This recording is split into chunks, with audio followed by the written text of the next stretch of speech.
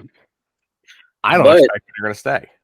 But that speaks great for the chances of the Eagles being able to get Swift back at a cheaper price because all of these older players are going to get big money. I agree. So, yeah, I think if Saquon doesn't end up in Texas, I think Derrick Henry does. The Texans. Yeah. Okay.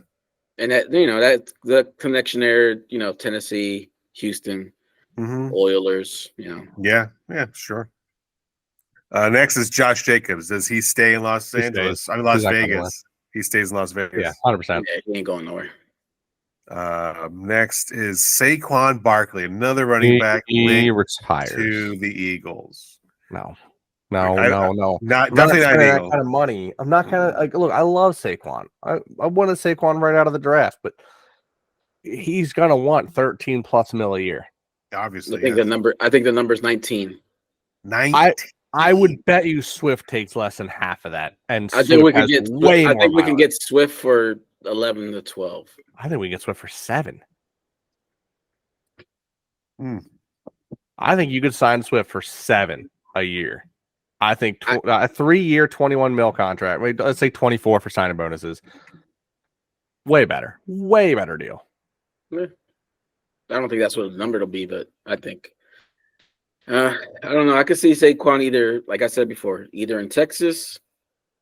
Or Buffalo.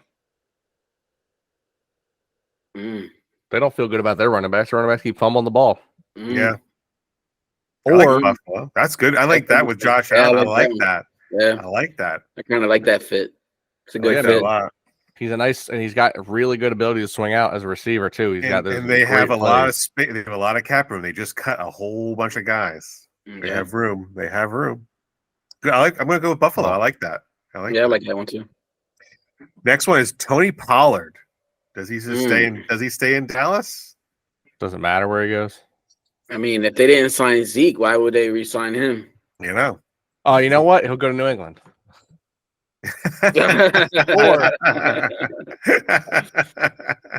No, Parcells. Wow, Jesus Christ! Wow. Yes, Mayo. That was a. Did you miss your? I meant Belichick, but did you miss your afternoon nap there? I did today. Sir? Grandpa forgot to take his memory pills today. That's funny. Really? Christ. I mean, I could see Pollard being a backup for CMC. Same exact team, just different colors. Red Cowboys. I see him going. But shit. What about him going to Kansas City? You talk about Red Cowboys? No, because they've got Pachinko. Yeah, they got Pacheco. Yeah, but he's an older back. He ain't gonna get that many carries. No, but he's gonna want that kind of money. Yeah, true. Let's see. And Reed ain't wasting that money. Let me see where he's been linked to. He's been linked to nobody. Nobody wants Tony Pollard. Why would you? He played for the Cowboys and failed miserably when given an opportunity to be a number 1 back. It's just true. That is true. Hey guys, we got one of the best O-lines in the league, and miserable. 4 articles say that he is going to stay as a discount and stay in with the Cowboys. That's the only place he's going to play. Yeah. Yeah, I would say there's very few Cowboy players. I think they're like, all right, look, Micah could go to almost any team. I think, although he's older. Did you see what the Cowboys did when they extended Micah Parsons? Did you hear that? No, I didn't. They extended Micah Parsons, but not as a linebacker, but as a defensive end to save $12 million. Wow, he signed it. Yeah. That's crazy. How many years is the contract? The extension. I'll have to look that up while we talk. But so he can go anywhere. CD, if you're a Cowboys player, most teams don't want you. If you're Micah, if you're CeeDee Lamb, a little younger Leighton Vander Esch, I think could go anywhere, and some of their own linemen. But any of the other, like a lot of their other players get all this hype because they're Cowboys, but they're not actually players you want on your team. That's just how it is. That's why Tony Pollard's not getting one. That's why Zeke didn't get anywhere near the interest they thought he was going to get. So, next on the list? Next on the list is Austin Eckler. Honestly, his best bet is to stay. To stay in LA, yeah. LA, yeah. Yeah, new coach. You have one of the best quarterbacks in the NFL. They have some O linemen that they got injured last year, but have a better opportunity if they're healthy this year. You got Harbaugh coming in. Yeah, he's gonna be a whole different offense now. Yeah, you actually have a chance to look forward to something. I mean, that team is primed to make a huge jump. They've got some of the players. They need a few key pieces to really propel themselves, even in their division, which is crazy that a year ago we were talking about how tough that division was going to be last year, and it was miserably bad. Yeah. But next year it should be good again.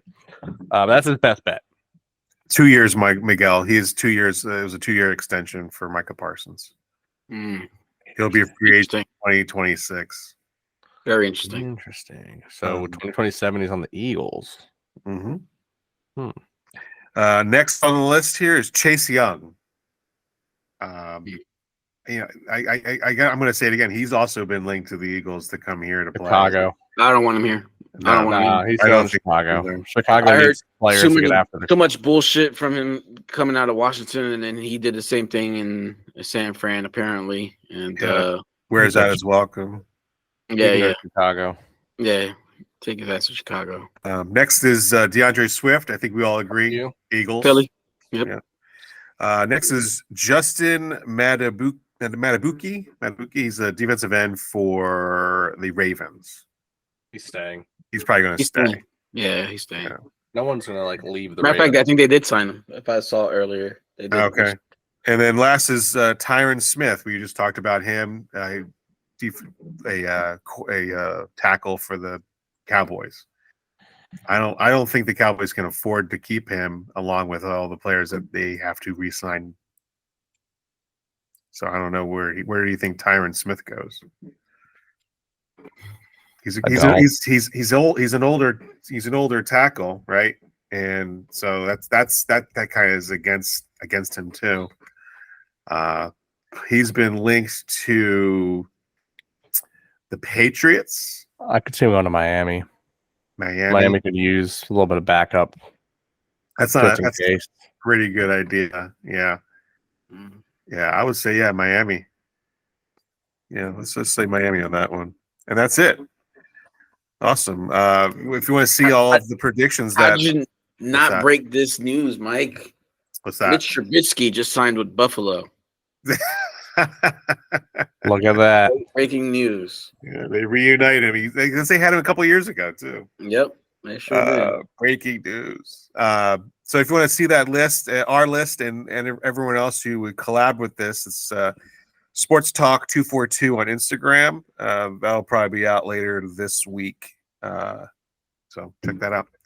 All right. So since this was supposed to be the combine chat. Yeah. Any particular position you guys want to hear about?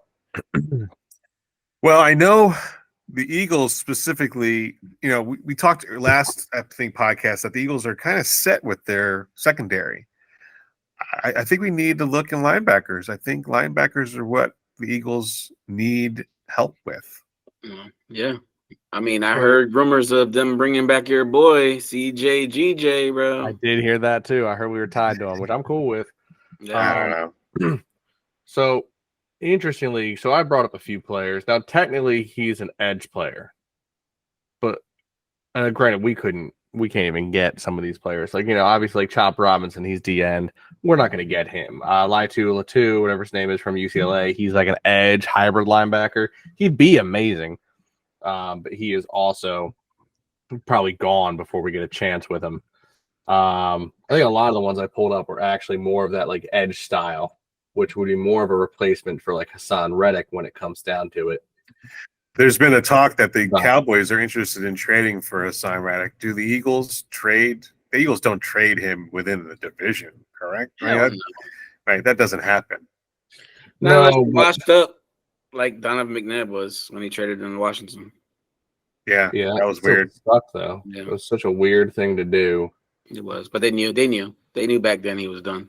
Yeah, you're not wrong. I think he ended up playing another year or two with Minnesota too. Like he didn't. Yeah, he dragged it out for sure. He did drag it out. 5.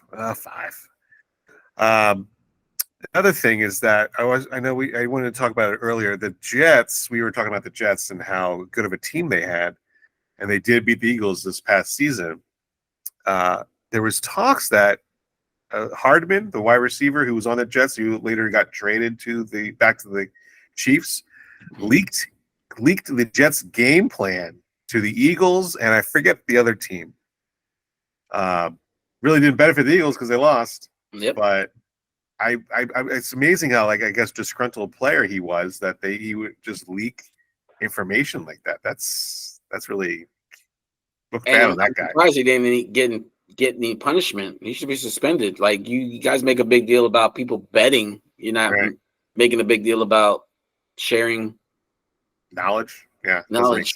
It's fucking ridiculous. Yeah, I will say because you had asked earlier. Now I know obviously you would like us to talk about Jeremiah Trotter. Sure, his son. Jeremiah Trotter Jr. Yeah, I will clarify.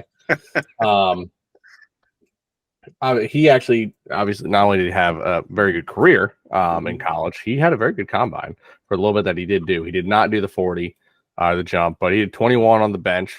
He had, a really good report there coming out. I still don't know if he would end up against us. I also don't like he bit early on a lot of play action. Right. And we already have players who get out of position a lot. And that's not something I want to keep seeing. I want to see players who are going to make good adjustments. I want to say there was one guy I was watching. Where was he?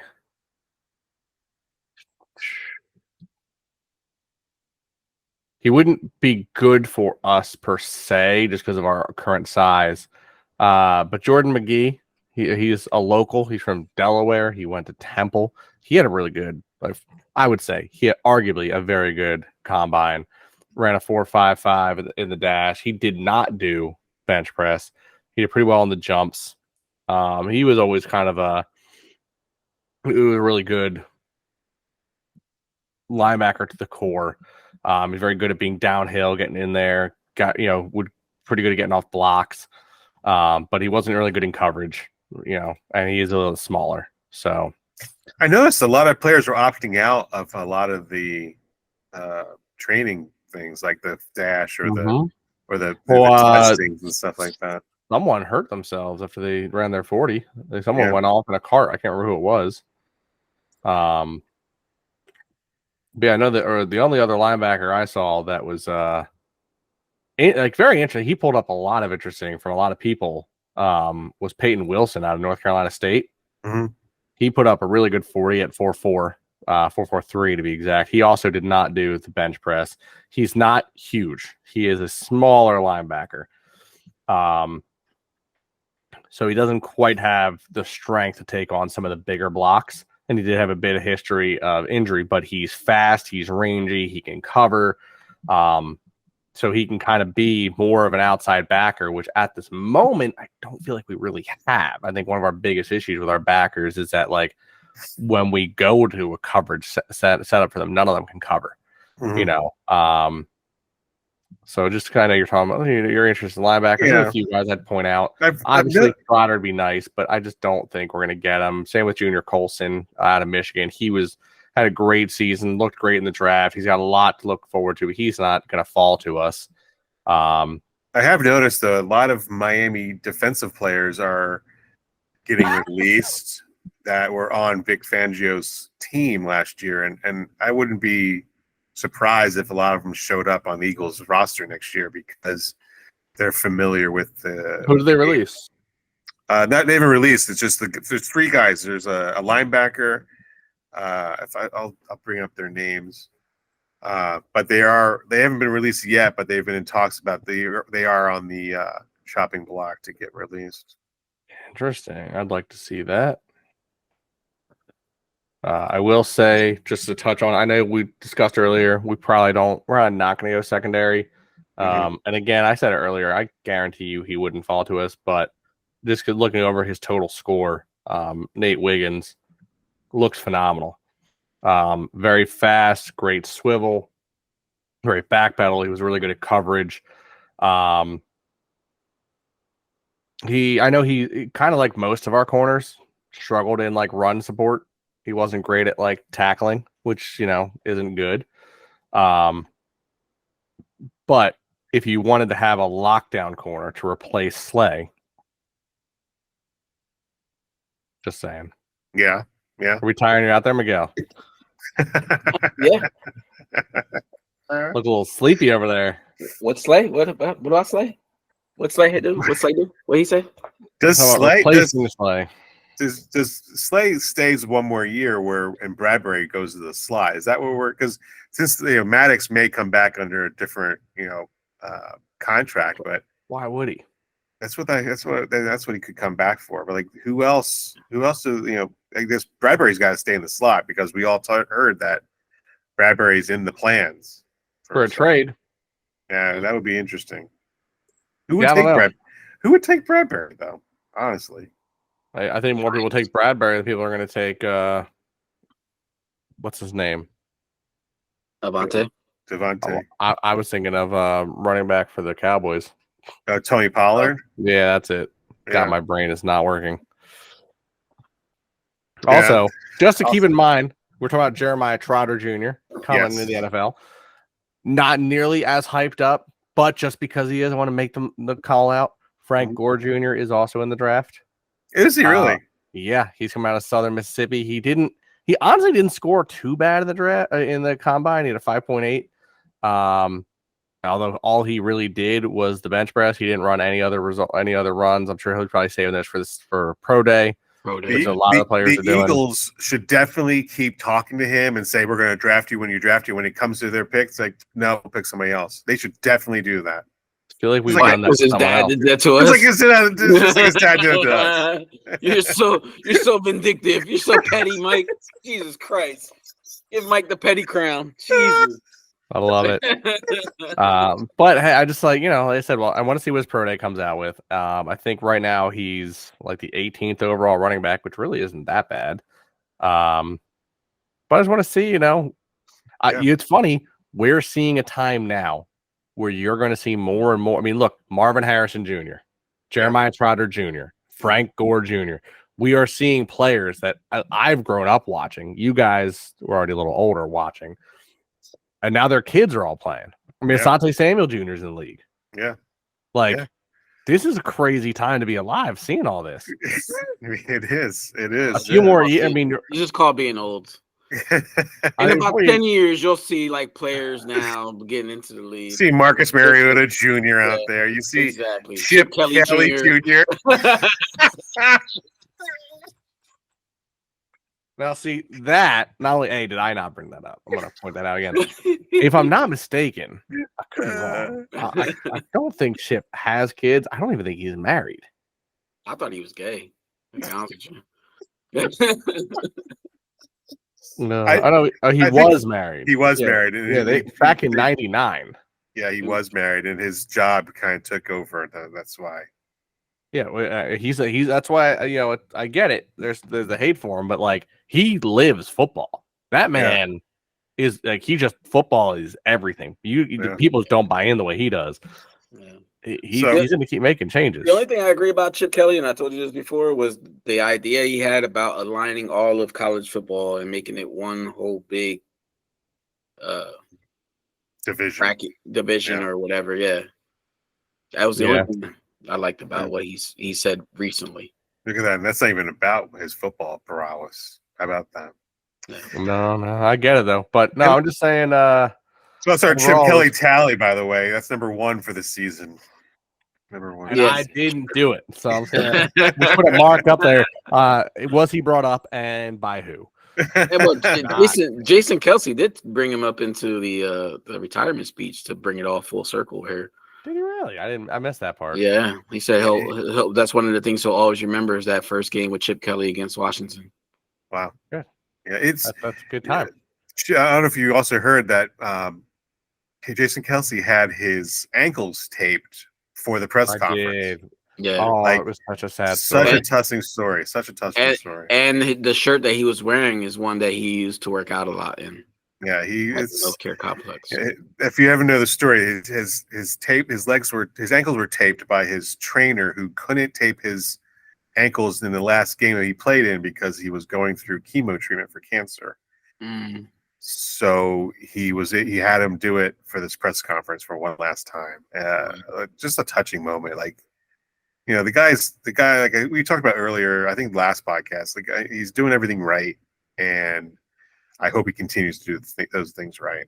Yeah. Did you see the Eagles organization met him all in the cafeteria and had like a standing ovation for him? And one last surprise, right? That was one last surprise. How about all the fans that were outside in the NovaCare complex with their kids during a school day with kegs to celebrate?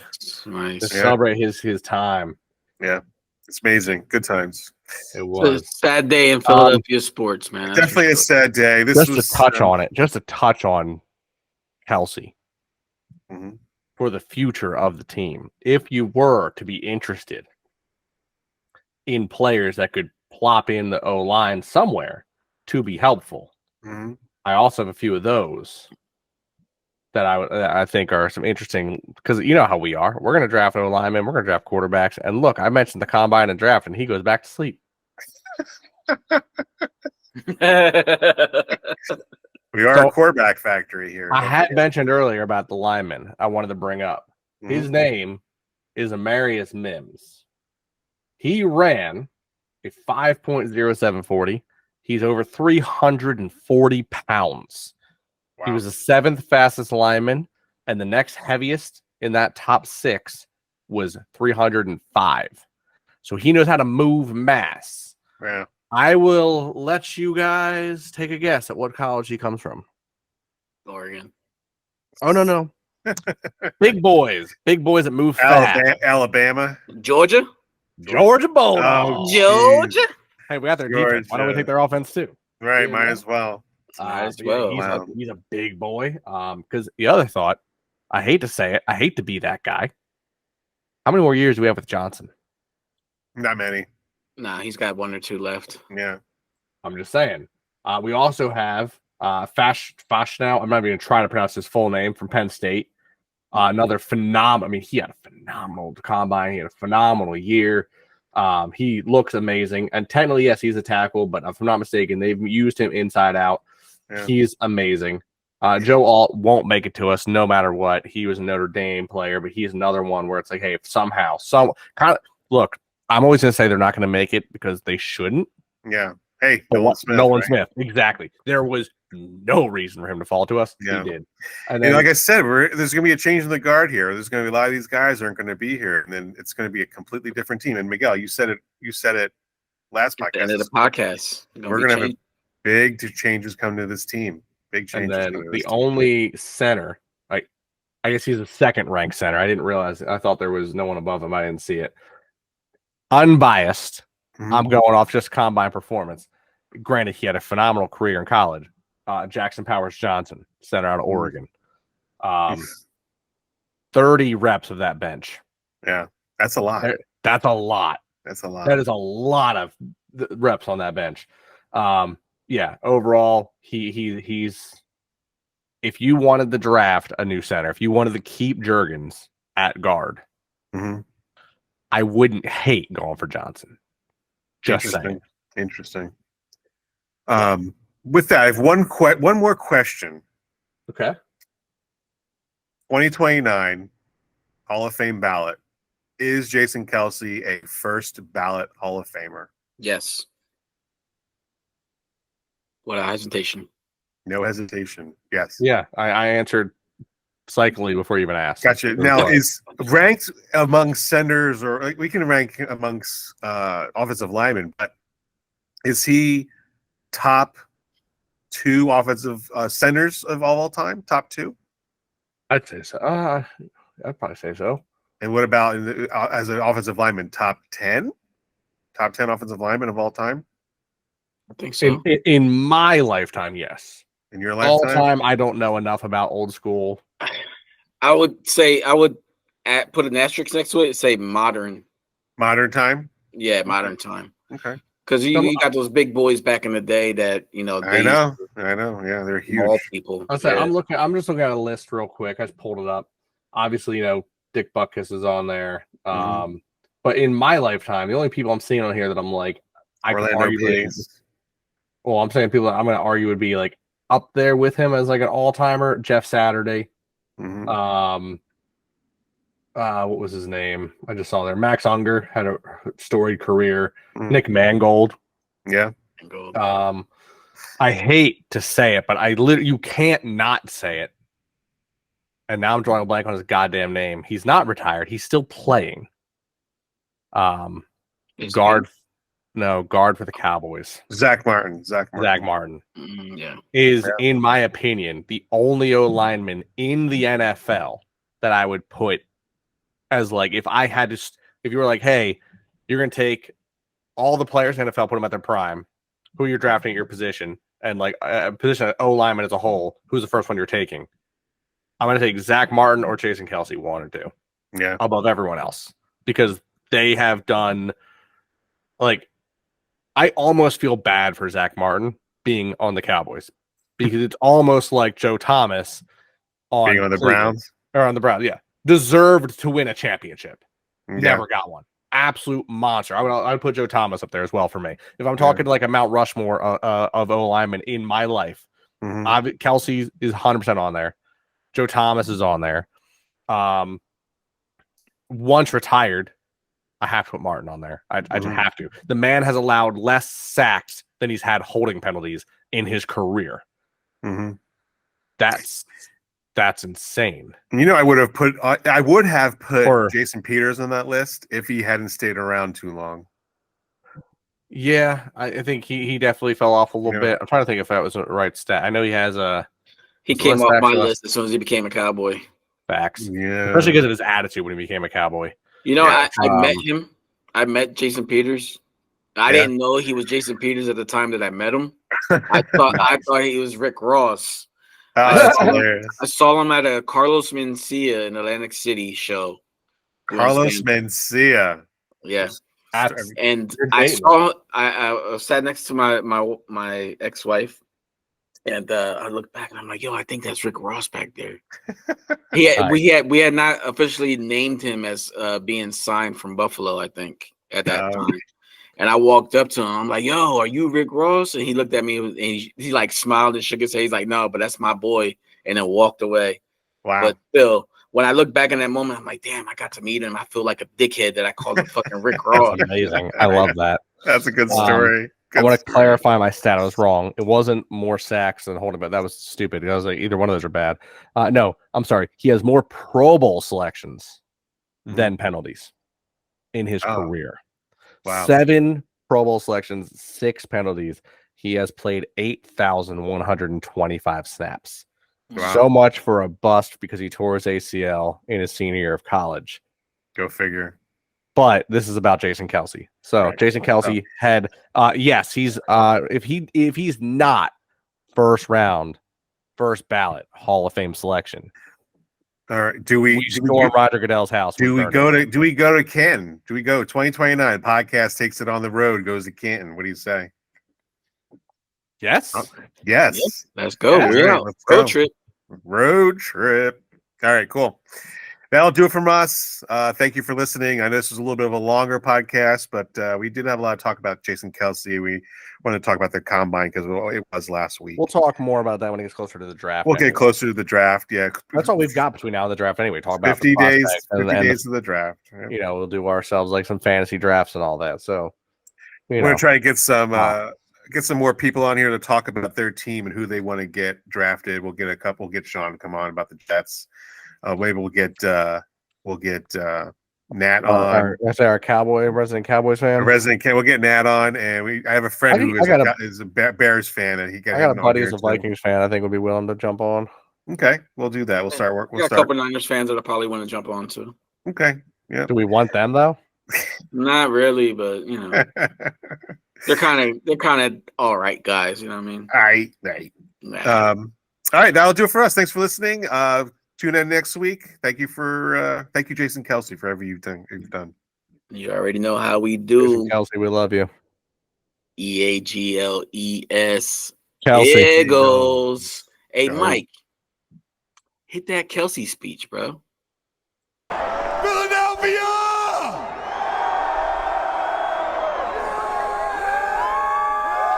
If you love the Eagles, let me get a hell yeah! You love the Philadelphia Eagles, let me get a hell yeah! Jason Kelce's too small. Lane Johnson can't lay off the juice. Brandon Brooks has anxiety. Carson Wentz didn't go to a Division I school. Nick Foles don't got it. Mark Clement's too slow. The airplane ain't got it anymore. Jay and John can't stay healthy. Torrey Smith can't catch. Nelson Aguilar can't catch. Zach Ertz can't block. Brett Selleck's too old. Brandon Graham was drafted too high. Vinny Curry ain't got it. Bo Allen can't fit the scheme. Michael Thomas can't fit the scheme. Nigel Bradley can't catch. Jalen Mills can't cover. Patrick Robinson can't cover. It's the whole team. It's the whole team.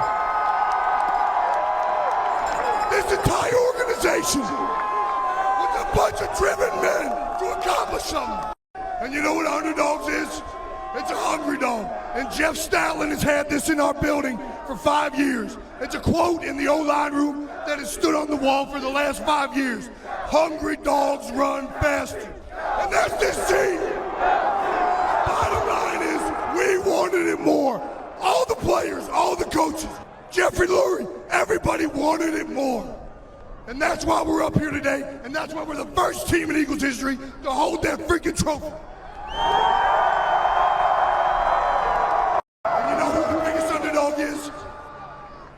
It's y'all, Philadelphia. For 52 years, y'all have been waiting for this. You want to talk about underdog? You want to talk about a hungry dog? For 52 years, you've been starved in this championship. Everybody wonders why we're so mean. Everybody wonders why the Philadelphia Eagles aren't the nicest fans. If I don't eat breakfast, I'm off. No one wanted us. No one liked this team. No analyst liked this team to win the Super Bowl, and nobody likes our fans. And you know what? I've just heard one of the best chants this past day, and it's one of my favorite, and it's new, and I hope y'all learn it. Because I'm about to drop it right now. You know what I got to say to all those people that doubted us, to all those people that counted us out, and to everybody who said that we couldn't get it done? What my man Jay and John just said. F*** you.